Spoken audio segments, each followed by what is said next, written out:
আসসালামু আলাইকুম, সবাইকে স্বাগত জানাচ্ছি দেশ আমার টিভির সংবাদে। সঙ্গে আছি আমি জিহাদ হাসান। মানবতার সেবায় তারুণ্যের ছোঁয়া ফাউন্ডেশন ফরিদগঞ্জে ফ্রি ব্লাড গ্রুপিং ক্যাম্প অনুষ্ঠিত। ফরিদগঞ্জ থেকে মোহাম্মদ কামরুল ইসলামের প্রতিবেদন। চাঁদপুরের ফরিদগঞ্জে মানবতার সেবায় নিবেদিত তরুণদের সংগঠন তারুণ্যের ছোঁয়া ফাউন্ডেশন আয়োজন করেছে ফ্রি ব্লাড গ্রুপিং ক্যাম্প। বৃহস্পতিবার 6 নভেম্বর গ্রিত কালিন্দিয়া হাজারে আসমত ডিগ্রি কলেজ প্রাঙ্গণে অনুষ্ঠিত এই ক্যাম্পে স্থানীয় শিক্ষার্থী, সাধারণ মানুষ সহ বিভিন্ন শ্রেণী পেশার শতাধিক ব্যক্তি অংশগ্রহণ করেন।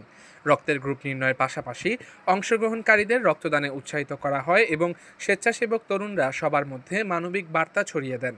অনুষ্ঠানে প্রধান অতিথি হিসেবে উপস্থিত ছিলেন সাবেক সংসদ সদস্য ও চাঁদপুর ৪ ফরিদগঞ্জ আসনে বিএনপির সম্ভাব্য প্রার্থী লায়ন মোহাম্মদ হারুনুর রশিদ। তরুণদের এই মানবিক উদ্যোগ সমাজে ইতিবাচক পরিবর্তন আনবে। মানবতার সেবায় এগিয়ে আসাই প্রকৃত দেশপ্রেম। লায়ন হারুনুর রশিদের উপস্থিতিতে আয়োজনটি আরও প্রাণবন্ত হয়ে ওঠে। সংগঠনের নেতারা জানান, রক্তদান ও মানবিক সহায়তা কার্যক্রমের মাধ্যমে সমাজের সচেতনতা বাড়াতে ভবিষ্যতেও তারা এমন কর্মসূচি অব্যাহত রাখবেন।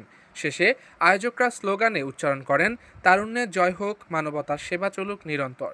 মোহাম্মদ কামরুল ইসলাম, দেশ আমার টিভি।